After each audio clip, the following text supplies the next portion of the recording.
So this is last and seventh law of spiritual life success. That is the law of dharma or purpose in life. Everyone has a purpose in life, a unique gift or special talent to give to others. And when we bend this unique talent with service to others, we experience the stay and exhalation of our own spirit, which is ultimate goal of all goals. When you work you are a flute through whom heart the whispering of the hours turn to music. And what is it?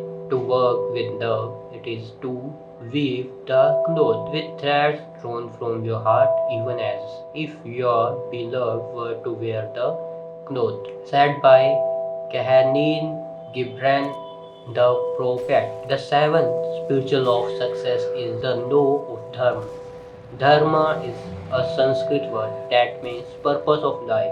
The law of Dharma say that we have taken manifestation in physical form to fulfill a purpose. The field of pure potentiality is divinity in its ascension, and the divine takes human form to fulfill a purpose. According to this law, you have a unique talent and a unique way to represent it. There is something that you can do better than anyone else in the world, and for every unique talent and unique expression of the talent, there are many unique needs.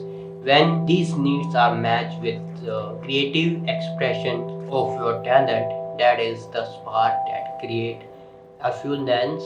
Expressing your talent to fulfill needs create ultimate wealth and abundance.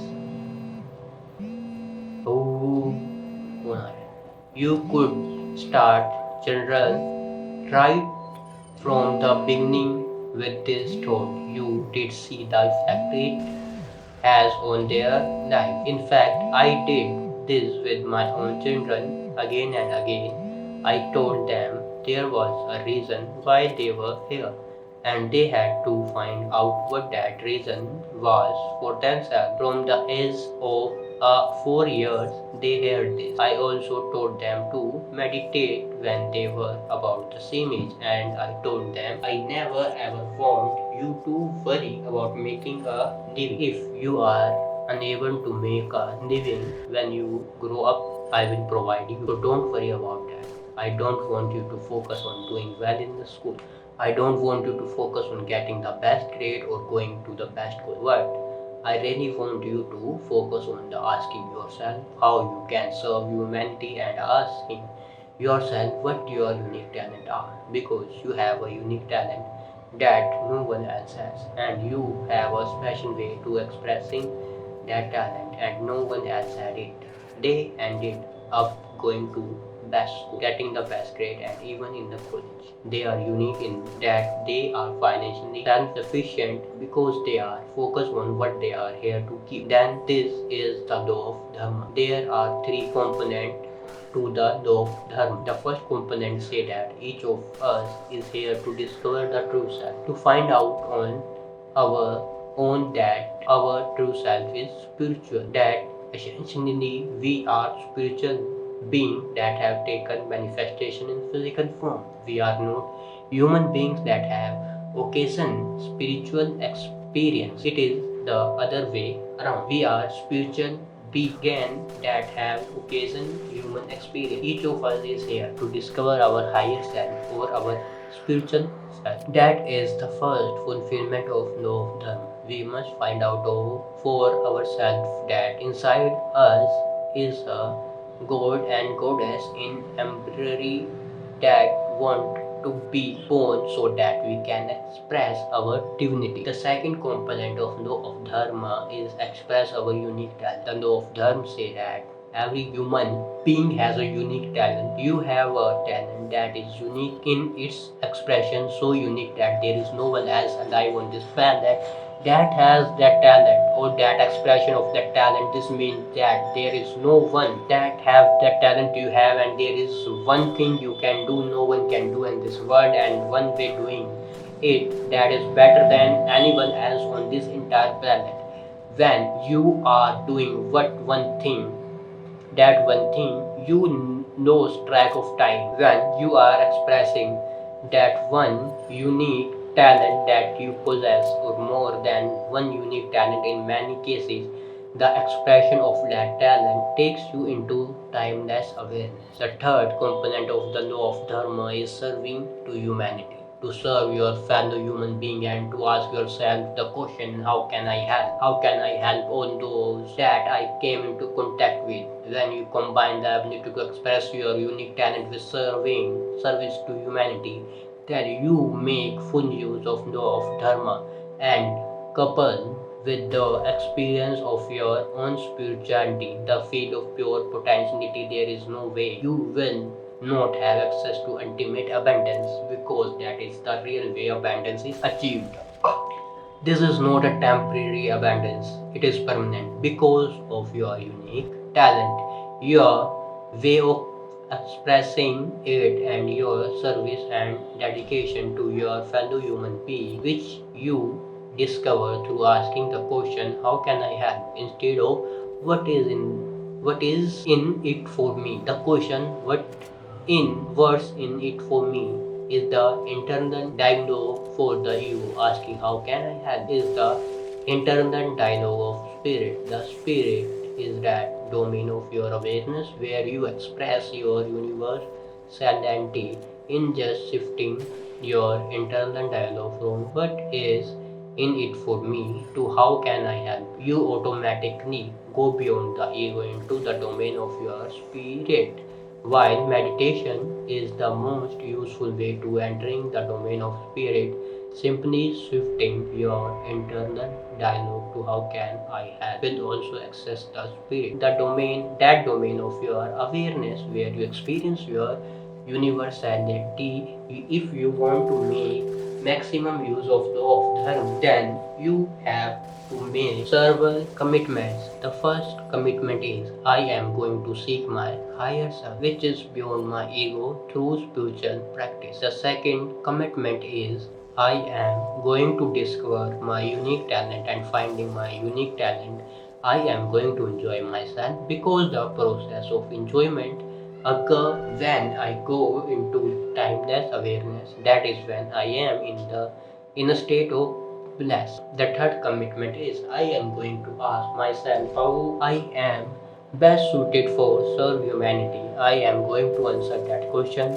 that then put it into practice. I am going to use my unique talent to serve the need of my fellow human being. I will match those needs to my desire to help the serve others. Sit down and make a list of answers to those two questions. Ask yourself, if money was no concern and you had all the time and money in the world, what would you do? If you would still do what you currently do, then you are in dharma, because you have passion for what you do. You are expressing your unique talents. Then ask yourself how I am best suited to serve humanity. Answer that question and put it into practice. Discover your divinity and find your unique talent. Serve humanity with it, and you can generate all the wealth that you want. When your creative expressions match the need of your fellow humans, then wealth will spontaneously flow from the unmanifest into manifest. From the realm of spirit, of word, of form, you will begin to experience your life as a miraculous expression of divinity, not just occasionally but all the time, and you will know true joy and true meaning of success. The ecstasy and exultation of your own spirit. Apply the law of dharma or purpose in life. First thing, today I will lovely nature, the god or goddess in emperor that lie deep within my soul. I will pay attention to the spirit within me that animate both my body and my mind. I will awake myself to the deep stillness within my heart. I will carry the consciousness of timeless, internal being in the midst of time-bound experience. Second point, I will make a list of my unique talents. Then I will list all the things that I love to do while expressing my unique talents. When I express my unique talents and use them in the serving of humanity, I lose track of time and create abundance in my life as well as in the lives of others. Third point, I will ask myself daily, how can I serve and how can I help? The answer to those questions will allow me to help and serve my fellow human being with love. Now just a summary and conclusion. Quotation is, I want to know good thoughts, the rest are details, said by Albert Einstein. Summary and conclusion. The universe mind choreographs everything that is happening in millions of galaxies with elegant, precision and unflattering intelligence. Its intelligence is ultimate and supreme, and it permeates every fiber of existence, from the smallest to the large, from the atom to the cosmos. Everything that is alive is an expression of this intelligence, and this intelligence operates through the seven spiritual laws. If you look any cell in the human body, you will see through its functioning the expression of this law. Every cell, whether it is a stomach cell, heart cell, brain cell, has its brain in the law of pure potentiality. DNA is a perfect example of pure potentiality. In fact, it is the material expression of pure potentiality. The same DNA existing in every cell expresses itself in different way in order to fulfill the unique requirement of the particular cell. Each cell also operates through the law of giving. A cell is alive and healthy when it is in the state of balance and equilibrium. This state of equilibrium is one of the fulfillment and harmony, but it is maintained by a constant give and take. Each cell gives to and support every other cell, and it is turn is nourishing by every other cell. The cell is always in the state of dynamic flow, and the flow is never interrupted. In fact, the flow is the very essence of the life of the cell, and only by maintaining this flow of giving is the cell able to receive and thus continue its vibrate existence. The law of karma is executed by every cell because wind into its intelligence is the most appropriate and precisely correct response to every situation as it occurs. The law of least effort is also executed by every cell in the body. It does its job with quite efficiency in the state of restful alertness. The third, through the law of intention and desire, every intention of our cell harnesses the infinite organizing power of nature's intelligence. Even a simple intention such as metabolizing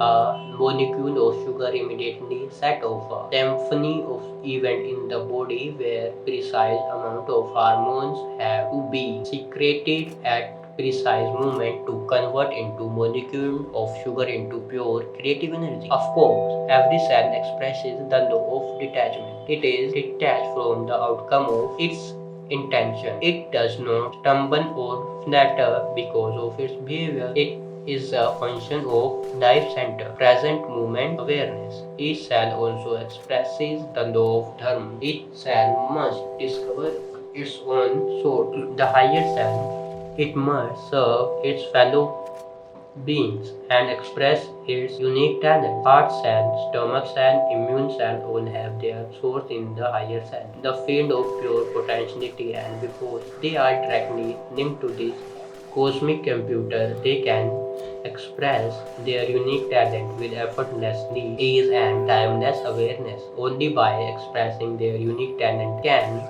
they maintain both their own integrity and the integrity of whole body. The internal dialogue of every cell in the human body is How can I help the heart cell want to help the immune cell, and immune cell want to help the stomach and lung cell, and the brain cell are listening to and helping every other cell. Each cell in the human body has only one function, to help another cell. By looking at the behavior of cells of our body, we can observe the most extraordinary and efficient expression of seven spiritual laws. This is a genius of nature intelligence. These are the thoughts of God. The rest are detailed. The seven spiritual laws of success are powerful principles that will enable you to attain self mastery. If you put your attention on this law and practice and step outlined in this book, you will see that you can manifest anything you want on the abundance, money, and success that you desire. You will also see that your life become more joyful and abundant in every way. For these laws are also the spiritual law of life that make living worthwhile. There is a nature and natural sequence for the application of these laws in your daily life that may help you to remember them. The law of pure potentiality is experienced through silence, through meditation, through non-judgment, through communication with nature, but it is activated by the law of giving. The principle here is to learn to give that which you see. That is how you activate the law of pure potentiality. If you seek abundance, give abundance. If you seek money, give money. If you seek love, appreciate and affection, then learn to give love, appreciation and affection. Through your action in the law of giving, you activate the law of karma.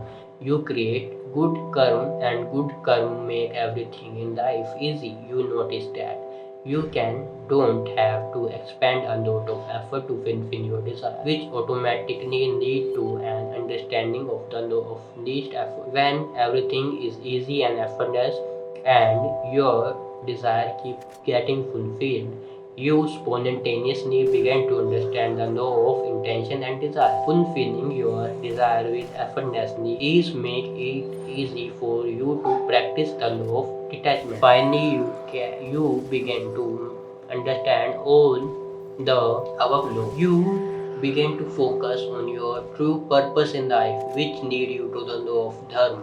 Through the use of this law, by expressing your unique talent and fulfilling the need of your fellow human, you begin to create whatever you want. Whenever you want it, you become carefree and joyful, and your life becomes an expression of unbounded love. We are travelers on a cosmic journey, stardust swaggering and dancing in the eddies and whirlpool of infinity. Life is eternal, but the expression of life are ephemeral, momentary, transient. Gautam Buddha, the founder of Buddhism, once said, "The existence of a world is as transient as autumn clouds. To watch the birth and death of being is like looking at the movement of a dance. A lifetime is like a flash of lightning in the sky, rushing by like a torrent down a steep mountain. We have stopped for a moment to encounter each other, to meet, to love, to share. This is a precious moment, but it is transit. It is a little parenthesis in eternity. If we share with caring, light-heartedness and love, we will create abundance and joy for each other, and then this movement will have been worthwhile." So that is all about the book, my listener. Seven of Spiritual Life of Success Begin. We will meet in other next video. Thank you very much.